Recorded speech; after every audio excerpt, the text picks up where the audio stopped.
vamwe vekovenda vemilana nevamwe but koga chinhu chinopela kwa wakanungwa nevanhu vakavhaka akagala akavhaka ili musana wavo veunituma ili ndanda wavo koga akagcina ita chini wakakachenjela ekudhiwa nevana vake vavhaka ekutisa mwana wavhaka ntumbu vamwe vanotoka gulo vavulawa ngonongono kukakukuna vamwe vakamugwila vanhu vakavhaka ndo pakakotangisa ke uchizvala vana vave kuchidhakwa ludzi gunoi gwakandikuwana hatiti malikomwa tohafula malikomwa is part of ludzi gukulukulu gunoi gwakandikuwana kuna vanhu vanjinji vakandikuwana vakazvakwa naoyo zina rinoti nikuwana hakuna unolizivisa mavhezhini vanjinji vamwe vakainingwane vamwe vakainukuwamwa vamwe kunjisa tohakisisa chakuhakisisa koga ngono uyo unoinikuwana wakazvala voyani wakazvala vana nao vana vakavhaka kwayo wakadzina achitola vana vavili vavhaka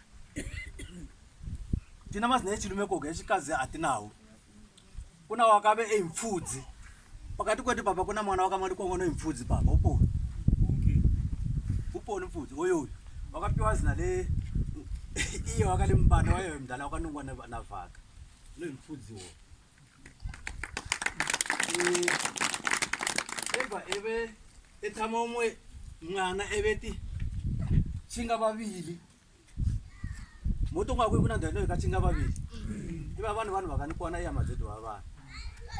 vamwe vanoti tave vavili chinga vavili eva etama umwe wakaima dhume vamwe vanoti madhume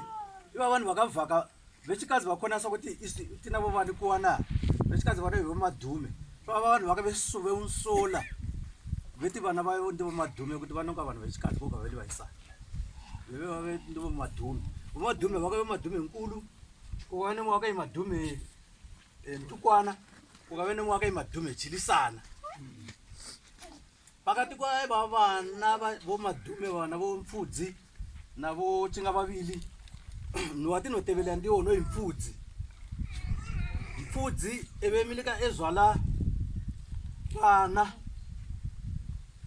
wekutanga wakaimakwati ye hisi ndakahekisa ono imakwati unoi wakadisapia wakaenda kunobhuda huva koga kokaya kwakuli vagwengwa yaya ino ine mashona ine first chimurenga konga kunoi wakanomobiliza mashona kwezi ngono muhisiri kona noi mukwati ndokachallenja anybody uno researcher from vanhu vakamalikomwa papa kene any other person use wakamalikomwa interested in history kuti muhistory yelokuzeni iyeyo tinani unoi mukwati kuna building unoi mukwati kuharare unoi nhu wakabva kumatebeleleni imindo kunotanga veli iyehoyo wakaile first born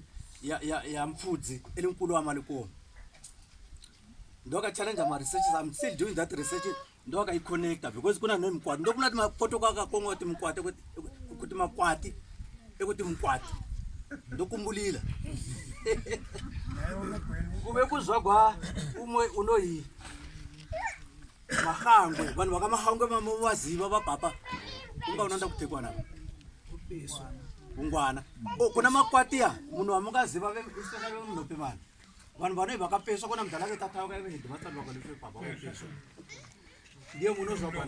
namakwati wo wakakomunika endau chose usingazivota wakapenda poni une wakaenda kunobudha wo kwai vanhu vakaveshande vandiona kuti nokuti yakedengo kuba kuve mahango anoti kuna vanhu vakamahangwe papa unga anoenda kutekwa nongeno kunobudha hova kuna mizaka mahango kwe wafowa vamalikongo uwena chandilonda kuna mwana wamalikongo vagone chandilonda uko uyoyo wakapiwa zina lefowa vamalikongo chandilonda imali nditozivisa kuti unozvala voyani koga vadhala vanhu vanga veziva wotouya iye malikongo watigere naye malikongo namuleno yake malikongo eli part of muli yakanikuwana enove ili huluhulu iva lokuzeni vava vo tata mdudu